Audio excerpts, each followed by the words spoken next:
Welcome to today's deep dive. We are so glad to have you with us for this one. Yeah, thanks for joining us. We have a really fascinating topic We today. really do. So I want you to imagine someone whose entire goal in life is to, I don't know, win a Nobel Prize. Right, a huge goal. Exactly. Or maybe they want to write a generation-defining novel. What should that person actually do today to get there? Well, if you look at modern culture, the answer is usually, you know, network relentlessly, build a hyper-optimized morning routine, or desperately try to disrupt the status quo. Yeah, hustle culture, basically. Yeah. But today we are looking at an obscure, completely paradigm-shifting essay from 2012 that says, that ambitious person should probably just go wash the dishes. Wash the dishes. And wash them really, really well. It totally flips the script on everything we are taught about success and, standing out from the crowd. It really does. It sounds absurd on its face because we're conditioned to believe that greatness requires this dramatic departure from normal life. But the premise we're exploring today is that attempting to skip over the mundane aspects of your life doesn't make you a visionary. It just makes you superficial. And that is our exact mission for you today. We want to figure out why trying so hard to be special might actually just be holding us back, and how truly mastering the mundane is the genuine path to standing out. Yeah, the source we're using is just singular and deeply counterintuitive. It's a thought-provoking essay by a writer named Zhou Feng. It was translated by Kong Long and edited by Kair. And the title itself is a provocation. It's called "It is Hard to Become Extraordinary If You Cannot Be Ordinary." Just a great title. Right. But before we can understand how to achieve greatness, we first need to define what exactly ordinary and extraordinary actually mean in the context of this essay. Right, because Rufeng uses some very grounded, very visual imagery to set this up. He does. He defines the ordinary as a flower on the meadow. A meadow flower, exactly. It's common, it's normal, predictable, it's totally lacking any special abilities. If you walk through a field, you pass a million of them. Yeah, they exist perfectly within the expected parameters of their environment. Okay, let's unpack this. Because then he defines the extraordinary as a blooming exotic flower on the cliffs, Right, the cliff flower. which is outstanding, unpredictable, hard to understand, and unique. And my thought is, we all want to be that exotic cliff flower, right? Because it gets all the attention. Oh, absolutely. Nobody stops to photograph the 4 millionth blade of grass. Exactly. But we forget that a cliff is a terribly harsh environment. What's fascinating here is the interdependent relationship Guifeng sets up between the two. The extraordinary cannot exist in a vacuum. It actually comes from the ordinary.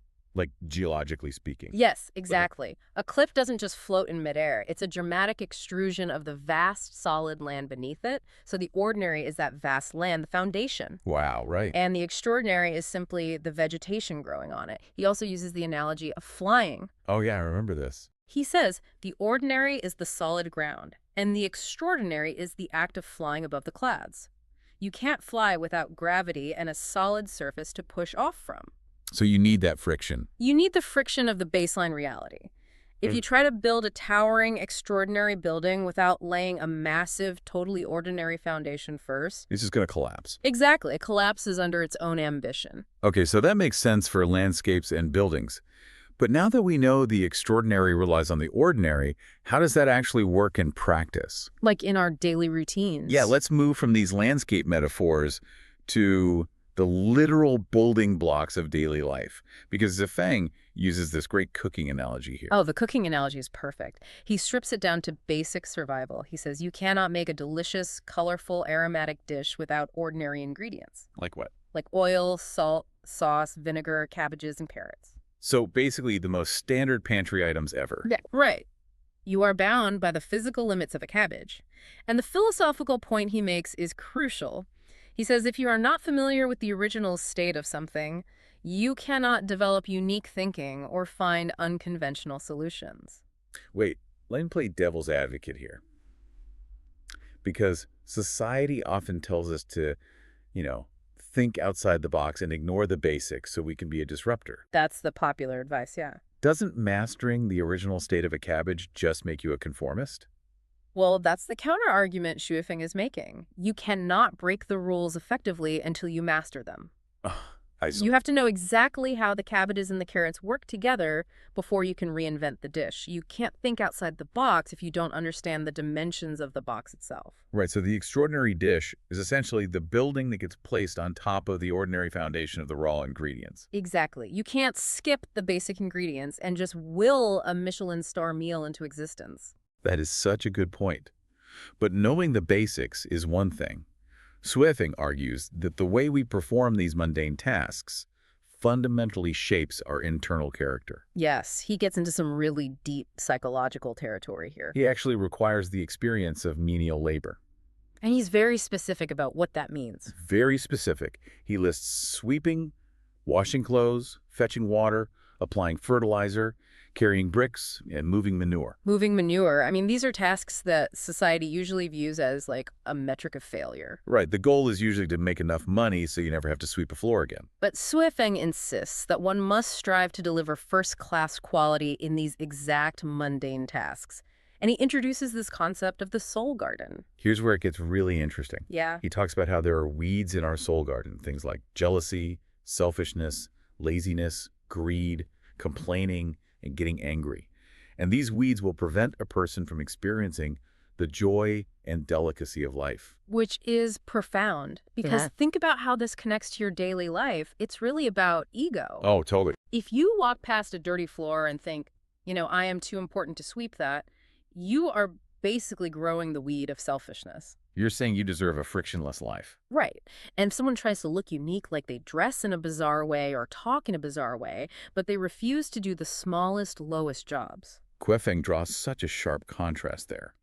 He says curating that superficial, unique persona without doing the low-grade work just makes you empty. They lack precious inner qualities. It's a fake uniqueness. Because doing the dishes or carrying bricks forces you into direct contact with physical reality.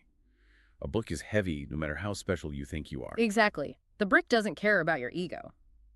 And Weifeng makes this amazing promise. He says that delivering excellence in these mundane tasks while you are still a human is what eventually transforms one into a celestial. A celestial? That sounds so mystical. But it really just means reaching a state of psychological clarity, right? Yeah, operating without the heavy, exhausting friction of ego. So, moving from manual labor and internal mindset, how does this philosophy apply to high-level intellectual and professional achievements? It maps over perfectly, actually. Because he talks about writing and research, too. He says, an amazing article does not use special words, and a great man with excellent quality only shows his nature. Which is such a relief to hear. It is. He argues that flowery, ambiguous new concepts actually make an article superficial. Right. It's the intellectual equivalent of wearing the bizarre clothes to look special. Yes. Yeah. So he says, to win a Nobel Prize, you must work hard on basic research and tests. And to be a great person of the time, you must work hard on daily, ordinary jobs. It's all about the basics. But let me ask a clarifying question for you, our listener. Does this mean we should stop trying to be ambitious and just wash dishes forever? If we connect this to the bigger picture, Shivemi isn't saying to abandon ambition at all. Okay, yeah. Rather, he is providing the formula for ambition. You achieve the Nobel Prize through the repetition of the basic tests. Right. You write the masterpiece through the mastery of plain, simple words. Not by forcing flowery language. You have to go directly through the ordinary to get to the extraordinary. That brings us to our final section. If the formula for greatness is grounded in the mundane, what actionable steps does Weifeng leave us with for our daily routines? He gives some very direct advice to act as an antidote to modern hustle culture. He literally says, take off the business suit and put on work clothes. Wash the dishes, dig the soil. Dig the soil. I love that. And he explicitly says, do not attempt to surprise the public or amaze the world. Do not read special books or look for special methods. Or no special methods. Yeah. Which goes against every self-help podcast out there. Just learn common knowledge and behave normally. Yeah. Eat, drink, work, sleep. Do not violate the laws of nature. Yeah. So what does this all mean? I just reflect on how liberating this advice is for you listening right now. Yeah. In an era where we are constantly told to self-optimize and find life hacks and broadcast our uniqueness. That's exhausting. It is exhausting. And Sweifeng's advice is to just eat, sleep, and do the basic work. Which is so deeply ironic. Normalcy is the ultimate life hack. Wow. Yeah. By abandoning that desperate, forced pursuit of special behaviors and just spending our precious time on basic things, we actually align with the laws of nature. Because a tree doesn't try to be special. It just absorbs water and grows. Exactly. And only through this alignment can we organically move from the ordinary to the extraordinary. As we wrap up this deep dive, let's just quickly remind you of the core lessons we covered today. It's been a lot to process. It has. First, embrace the cabbages and carrots of your daily tasks. Master the basics. Right. Second, pull the weeds of jealousy and complaining from your soul garden by delivering first-class quality in menial labor. Like washing the dishes or carrying the brick. Exactly. And finally, realize that the foundation of the extraordinary is always the ordinary. You cannot bloom on the cliff without the solid rock underneath you. You really can't. And I want to leave you with a final lingering question to mull over today, directly building on Shuefeng's essay. I like this. Shuefeng explicitly warns us not to attempt to surprise the public or look for special methods. This raises an important question for you. Is it possible that your very desire to be extraordinary and the exhausting energy you spend trying to prove you aren't ordinary is the exact thing preventing you from ever truly blooming on the cliff?